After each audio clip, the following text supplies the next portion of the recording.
नेपालमा फेरि एउटा नयाँ इतिहास बनाइएको छ। यो कुनै राम्रो काम गरेर इतिहास बनाएको छैन। यो नयाँ सरकार र एनओसीले बढाइएको महँगाईको इतिहास। किनकि नेपालमा तेल र ग्यासको मूल्य अब केही दिनपछि 250 र 300 पनि हुन सक्छ। पेट्रोल, डिजेल र खाना पकाउने ग्याससम्मको मूल्य धेरै धेरै बढाइएको छ। यहाँसम्म इन्डिया बोर्डरबाट ल्याउने 1500 को सामानमाथि पनि अब कर लाग्ने भयो। इन्डियन गाडी पनि बन्द गरिसक्यो।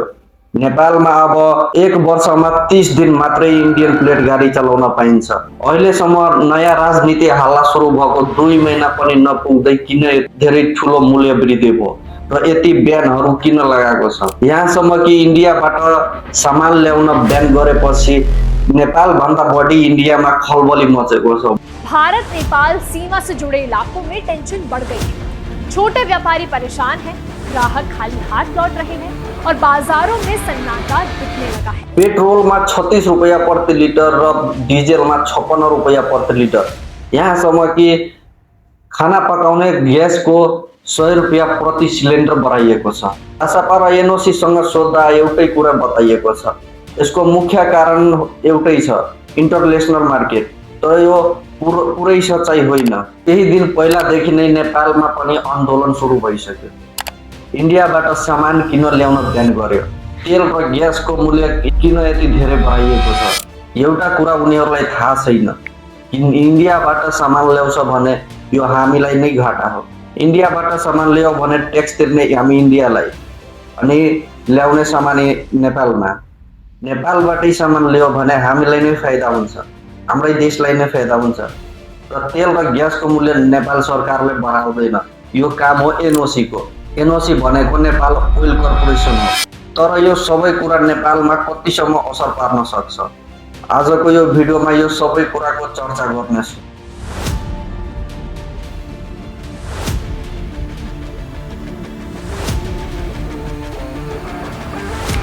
नमस्कार साथीहरू। एउटा यस्तो समय थियो कि एकतर्फ कोरोनाको महामारी र एकतर्फ रसिया युक्रेनको युद्ध चलिरहेको थियो। त्यो बेला पनि नेपालमा तेलको मूल्य धेरै धेरै बढाइएको थियो। 200 मा 1 रुपैयाँ मात्रै कम थियो, यानी कि 185 देखि लिएर 199 सम्म पुगेको थियो। त्यो बेला नेपालको हाईएस्ट बढाइएको भावलाई नेपालको पिक भनिन्छ। पिकको भाव यानी कि सबैभन्दा बढी बढाइएको तेलको भाव। 2022 मा हाम्रो नेपालको प्रधानमन्त्री पुष्पकमल दाहाल थियो।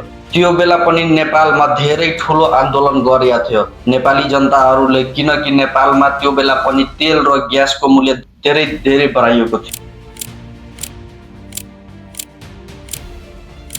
तर 2023, 24 र 25 मा तेलको मूल्य फेरि घटाइएको थियो। तर 2026 मा त्यस्तो छैन। 2026 मा पहिला जस्तो छैन, किनकि अहिलेको सरकारलाई पूर्ण बहुमतले जिताएको छ नेपाली जनताले। तापनि हाम्रो सरकारले महँगाईको कुनै कमी छोडेको छैन। सडकमा हिँडिरहेको मानिसहरूलाई सोध्दा उनीहरूलाई राजनीतिको बारेमा थाहा हुँदैन, तर तेलको मूल्य कति छ भने थाहा हुन्छ। एउटा सामान्य ट्याक्सी चालक भन्छ दैनिक कमाई भन्दा तेल महँगो भयो। एउटा सामान्य परिवार भन्छ अब ग्यास किन्न गाह्रो भयो। यो सिर्फ महँगाईको नम्बर होइन, यो जनताको जीवन हो। यहाँसम्म कि सामान्य मान्छेहरूले बोर्डर पारीबाट थोरै 1500 को सामान ल्याउँदा आफ्नो घर चलाउँथ्यो। र अहिलेको सरकार आउने बित्तिकै इन्डिया बोर्डरमाथि पुरै ब्यान लगाएको छ। 100 रुपैयाँ भन्दा बढीको सामान ल्यायो भने त्यही बोर्डरमाथि फालिदिन्छ, कर तिरेन भने। यहाँसम्म कि सरकार आउने बित्तिकै नेपालमा इन्डियन प्लेट गाडी पनि बन्द गरिसक्यो। इन्डियाबाट आउने मान्छेले भन्छ कि कर तिरेन भने नेपालमा छिर्न मिल्दैन। एनओसी यानी कि नेपाल ओइल कर्पोरेसनको भनाइ यो छ कि इन्टरनेशनल मार्केटमा तेलको मूल्य धेरै बढेको छ, त्यही भएर नेपालमा पनि तेलको मूल्य बढाइएको छ।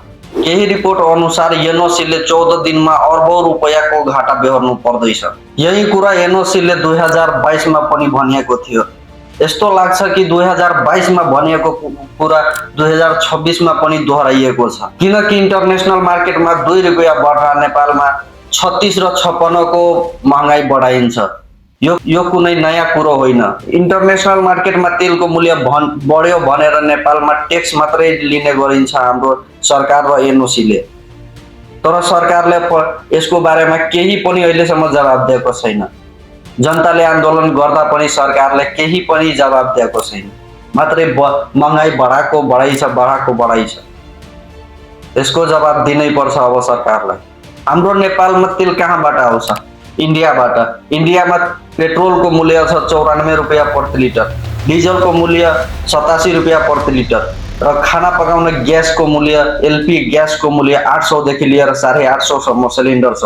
तर त्यही सामान नेपालमा आउँदा पेट्रोलको मूल्य 220 रुपियाँ प्रति लिटर, डिजलको मूल्य 237 देखि लिएर 240 रुपियाँ प्रति लिटर र एलपी ग्यासको मूल्य 2010 र 2100 सम्म पुगेको छ। एउटा इन्ट्रेस्टिङ कुरो के छ भने इन्डियामा डिजलको मूल्य चाहिँ कम छ, नेपालमा डिजलको मूल्य बढी छ। इन्डियामा डिजलको भाव भनेको 87 रुपियाँ प्रति लिटर छ, नेपालमा डिजलको भाव भनेको 237 देखि 240 रुपियाँ प्रति लिटर छ। यसको बारेमा के भन्नुहुन्छ तपाईहरुले कमेन्ट गर्नुहोला। र अब हामी कुरा गर्नेछौँ नेपाल सरकारले ब्यान गरिएको इन्डियन नम्बर प्लेट भएको गाडीमाथि। सबैभन्दा पहिला कुरो कि सरकारले इन्डियन प्लेट गाडीमाथि पूर्ण प्रतिबन्ध लगाएको होइन। 1 वर्षमा 30 दिन मात्रै चलाउन मिल्छ, अब त्यो पनि भन्सार गरिएर। यो आजको सिस्टम होइन, यो पहिलादेखि नै हो, तर हामीलाई थाहै थिएन कि यसको बारेमा। यसको कारण हो पहिलाको सरकार र पहिलाको सिस्टम। किनकि इन्डियन प्लेट गाडी लिएर नेपालमा इलिगल काम धेरै जोरसोरले चलिरहेको थियो। इन्डियन प्लेट गाडी चोरिएर इन्डियाबाट ड्रग्स, ट्याब्लेट र नशा गर्ने जहरिलो सामानहरू इन्डियाबाट नेपालमा पास गराइन्थ्यो। यो नेपालको एउटा जिल्लामा होइन, यो नेपालको मध्य प्रदेश हरेक जिल्लामा छ। यो सवाल मैले कहीँबाट सुनेको होइन, यो आफ्नो आँखाबाट हेरेको छु। स्कुलमा पढ्ने 14-15 वर्षदेखि लिएर 18 वर्ष उमेरबाटै गाँजा, ट्याब्लेट खान थालिन्छ। यसको बारेमा मलाई धेरै भन्नु पर्दैन, मैले भनेको सबैले बुझिसक्यो होला। के लाग्छ तपाईलाई हाम्रो मध्य प्रदेशलाई सुधार्न सक्छ? तपाईहरु कमेन्ट गर्नु। जय नेपाल।